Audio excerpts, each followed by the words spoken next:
새해 복 많이 받으십시오. 웃기만 하고 복 많이 받아라는 소리는 무조건 받기만 하겠다 이거죠. 우리 이제 교회 전례로 보면은 오늘이 새해 첫날이죠. 대림 일주가 시작됩니다. 그래서 우리 지금까지 모두 마무리 잘 하실 수 있길 바라겠고, 모두 이 대림식이 잘 준비하면서 아기 예수님의 탄생을 정말 기뻐하면서 함께 또 탄생할 수 있기를 바라겠습니다. 오늘은 제가 강론하는 것이 아니고 뒤에 계신 분들 잘 아시겠죠. 우리 성서 위원장교구 성서 민들에 계시는 황태경 요셉 신부님께서 우리들에게 또 좋은 말씀을 들려주시겠습니다. 그래서 우리 박수 좀 해주시면 고맙겠습니다.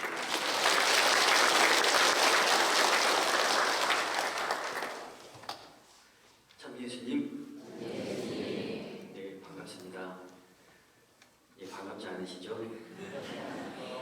네, 사실은 강론 이제 시작하기 전에 약간 저기서 촬영도 하고 있으니까 더 잘 됐네요. 저희 부끄러움을 고백해야 될 것 같습니다. 오늘 우리 주인주님께서 새해 첫날이라고 새해 복 많이 받으십시오 했는데, 저는 오늘 그 새해 첫날서부터 굉장히 부끄럽고 그 죄로 시작했습니다. 왜냐하면 오늘 제가 모든 연동미사 다 하면서 성서 후원에 대해서 소개하고 대림에 대해서 소개하기로 했는데, 오늘 새벽미사에 방문했습니다. 물론 어제 그 육지에서 진이 내려와서 조금 잠자리에 늦게 들긴 했지만 늘 아이들과 함께 살면서 일찍 일어났기 때문에 별 문제가 없을 거라고 생각했는데 전화 받고 일어났습니다. 내가 정말로 다시 태어나야겠구나 하는 그런 생각도 들고, 다른 분당도 아니고 연동에는 이게 두 번째입니다. 저번에 한 번 또 새벽미사가 있었는데 그때는 늦게 일어난 게 아니라 연동에 새벽미사가 있었다는 것 자체를 까맣게 잊고 있었습니다. 그래서 이렇게 소위 신학생들을 양성하고 담당하는 사제라는 사람이 이렇게 어둠 속에 살고 있으니까, 더군다나 또 우리 양요하신 분이 너무나 자비로우신 분이어서 제가 무서워하지 않나 봐요. 그러니까 이렇게 정신이 빠져가지고, 더군다나 더 안타까웠던 것은 제 죄가 너무 더럽다고 해서 전례 담당하시는 자매님께서 오늘 새벽미사까지 빨아놓겠다고, 그래서 아마 밤에 빨아서 이렇게 다려서 갖다 놓으셨을 거예요. 그런데 제가 그렇게 시간을 지키지 못했습니다. 그래서 정말로 죄송합니다. 먼저 말씀을 드리고 강론을 시작해야 될 것 같은데요. 저희는 이제 새로운 한 해를 시작하면서, 보통은 새로운 한 해를 시작할 때 많은 사람들은 내가 뭔가 해봐야겠다, 올해는 이렇게 해봐야겠다 이렇게 결심합니다. 그런데 교회는 새로운 한 해를 시작하면서 이것을 해야겠다 아니면 저것을 해야겠다 하고 신자들에게 결심하도록 초대하는 것이 아니라 기다리는 것으로부터 시작합니다. 어두운 초에서부터 빛이 오기를 기다리는 것으로, 말하자면 새해 우리가 뭔가 우리 힘으로 뭔가를 해보겠다, 이렇게 해보겠다, 저렇게 해보겠다가 아니라 우리의 삶에 있어서는 주인이신 그분이 오셔야만 되는 것.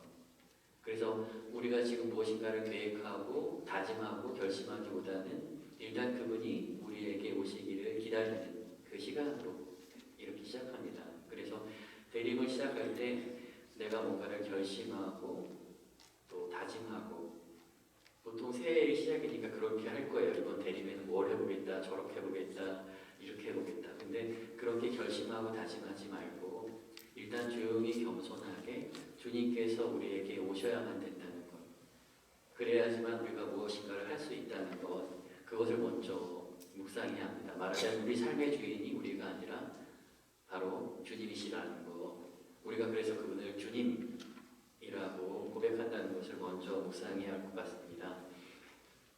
또 한 가지는 교회가 대림이라는 것을 기다리는 시기를 가질 때 그것은 세 가지 의미를 가지고 있습니다. 삼중의 의미를 가지고 있다고 하는데요. 그 첫 번째 의미는 예전에 오셨던 주님, 그분이 어떻게 오셨고 또 우리에게 어떤 희망을 전달해 주셨는지를 기억하는 것입니다. 그리고 또 한 가지는 앞으로 우리에게 오실 분, 세상 좀 끝날에 우리에게 오실 분을 기다리는 것입니다. 말하자면 선으로 세상을 아름답게 창조하신 분이 악으로, 파멸로 세상을 마치시는 것이 아니라 결국 다시 선으로 이 세상을 완성시키실 것이라는 그 기다림, 기다리는 것입니다.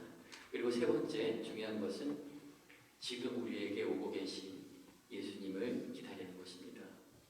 그래서 우선 많은 분들이 그 세상 종말이 언제냐, 세상 끝이 언제냐 여기가 고민하는데 그것은 그와 시기와 때는 우리가 알 것이 아니기 때문에 그것 갖고 걱정하지 마세요. 세상 종말이 언제 온다 이런 거 갖고 걱정하지 마세요. 공심판 갖고 심리하지 마세요. 우리에게 중요한 것은 정작 중요한 것은 우리 개인에게 닥치는 사심판입니다. 우리의 삶이 언제 끝나게 될지. 그런데 우리의 삶의 그 마지막에 결국 무엇이 있을까요? 우리의 삶의 마지막에 무엇이 우리를 기다리고 있습니까? 뭐요? 죽음이요. 또 다른 분은요? 예? 다 공감하세요? 우리 삶의 마지막에 죽음이 있다는 것에 공감하세요? 다들 고개를 끄덕이시면서 공감하시네요. 우리 삶의 끝에는 죽음이 있지 않고 부활이 있습니다. 어떤 사람이 생각을 해보세요. 어떤 엄마가 아들이 군대 갈 날을 기다리고 있을 때 그게 기쁠까요? 군대 가는 날도 슬프겠지만 그 아들이 군대 가는 날을 기다리는 내내 슬프겠죠. 하지만 어떤 엄마가 아들이 이제 돌아올 날을 기다린다면 돌아온 날도 기쁘겠지만 돌아오기를 기다리는 그 기간도 계속 기쁠 거예요. 어떤 분이 5년 동안 적금을 이제 타려고 해요. 적금을 타는 날도 기쁘겠지만 그것을 타려고 기다리는 날도 기쁘겠죠. 근데 어떤 분은 내가 부채가 만기에서 오는 거예요. 언제까지 빚을 갚아야 돼요. 빚을 갚는 날도 힘들겠지만 그 빚을 갚으려고 기다리는 내내 힘들겠죠. 그래서 사실은 우리가 무엇을 기다리면서 살고 있는지는 그것이 오는 날 뿐만 아니라 그것을 기다리고 살고 있는 지금 현재를 규정합니다. 말하자면 죽음을 기다리면서 사는 사람에게는 그것은 두렵고 떨리고 거부하고 싶은 거예요. 맞닥뜨리고 싶지 않은 거예요.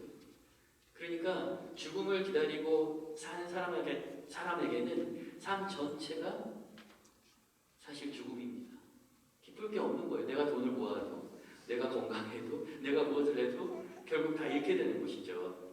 하지만 결국 주님께서 나를 다시 새로운 모습으로 일으켜 주실 것이라는, 엄마 뱃속에서 세상에 나올 때 엄마 뱃속에서의 세상은 끝이지만 이 세상에서 새로운 삶이 시작되고, 수능을 봤을 때 고등학교 학창 시절은 끝이지만 이제 대학과 사회로서 새로운 삶이 시작되고, 죽음이 나에게는 끝이 아니라 새로운 삶으로 뭔가 올마감이라는 것을 알고 믿고 부활을 기다리는 사람들에게 있어서는 그 기다리는 삶 전체가 부활의 삶입니다. 그래서 절대로 여러분 죽음을 두려워하면서 거부하면서 맞닥뜨리고 그것을 피하려고 하는 삶을 살 것이 아니라 적극적으로 부활의 때를, 내가 이 생애를 마치고 새로운 삶으로 올라갈 때를 기다리면서 사는 삶이 우리의 삶을 전적으로 변화시켜 주실 것입니다. 말하자면 그때를 기다리면서 살아야 돼요. 그리고 또 마지막으로 지금 우리에게 오시는 예수님, 그분을 기다려야 합니다. 루카복음서에 보면 어두운 밤에 구유에 포대기에 쌓여서 누워있는 아기를 붙어있는데 그것이 너희들에게 표징이 될 것이다. 그렇게 루카복음서는 전하고 있습니다. 우리가 성탄이 되면 카드를 쓰고 또 이렇게 그림 같은 걸 하면은 어두운 밤에 가운데 구유가 있고 거기에 아기 예수님이 있어서 거기가 환하게 빛나고 있는 그런 카드나 이런 것들 많이 나누죠. 그것이 그냥 단순하고 예쁘고 아니면 평화로운 그리고 가난하고 겸손한 그런 이미지만 있는 것이 아니라 그게 우리에게 어떤 표징이 된다고 하셨어요. 사실 세상은 어둡습니다. 지금 우리나라 어둡잖아요. 이 어두움은 이제 언제나 다가와요. 이것을 극복한다고 하더라도 또 다가올 거예요. 인간의 마음은 자기가 누리는 것 계속 유지하고 싶어하고 또 다른 사람이 손해를 보더라도 나한테 좋으면 하려고 하고 그런 마음들, 기득권을 지키려고 하고 권력을 쥐려고 하고 다른 사람들 것을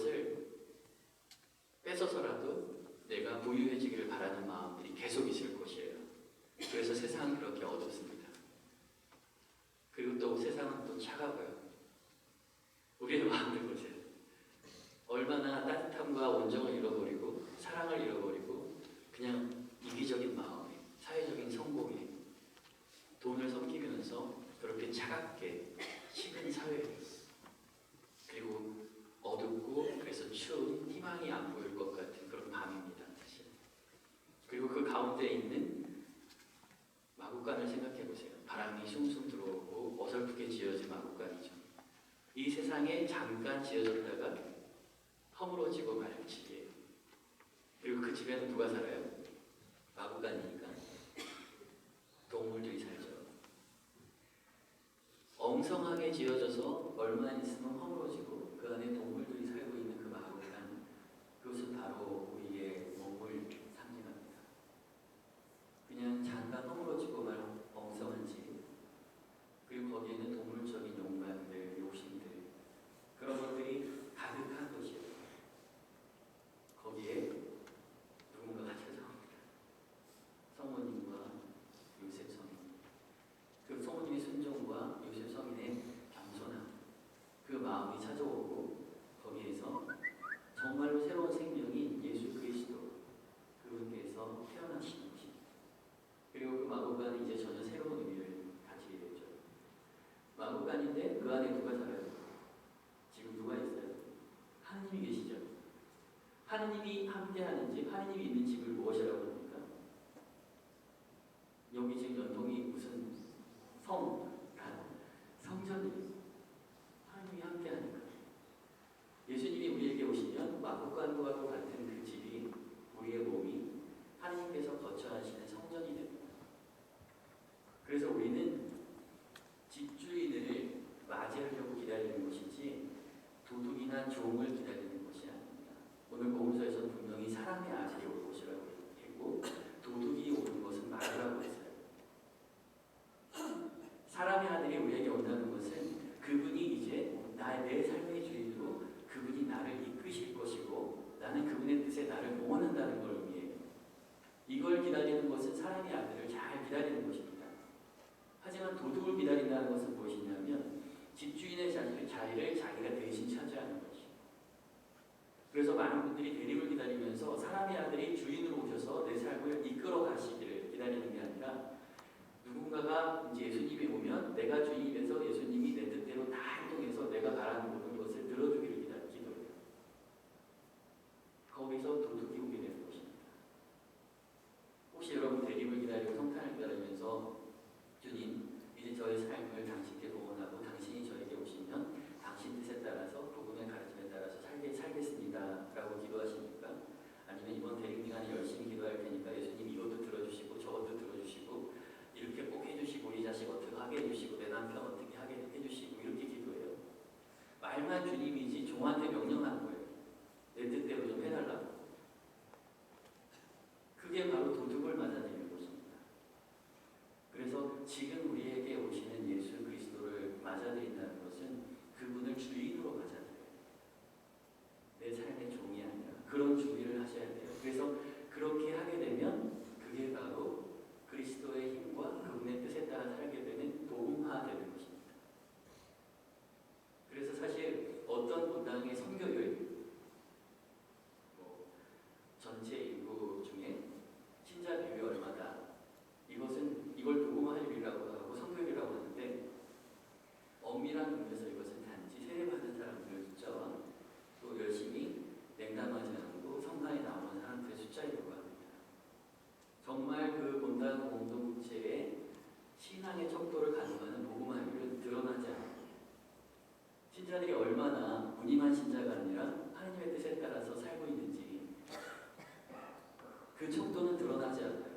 상업광고를 가도 그것을 알 길이 없어요. 그런데 그것을 알 수 있는 길이 있습니다. 그것은 상업광고 보고서에 나타나는 성소자 숫자입니다. 그 본당의 성소자가 몇 명인지 그걸 보면 그 본당이 얼마나 복음화되어 있는지를 알 수 있어요. 복음의 기쁨에서 교종 프란시스코는 말했어요. 성소가 없다고 하죠, 세상에. 하지만 어떤 본당 공동체가 예수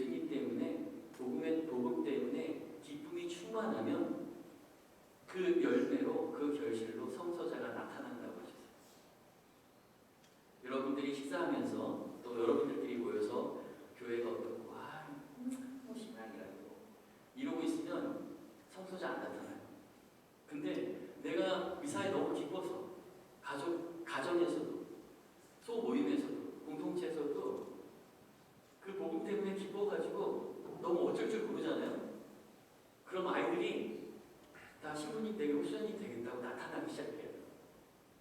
그래서 사실 본당에 있는 성소자는 그 본당이 얼마나 복음화되어 있는지를 나타내는 열매입니다.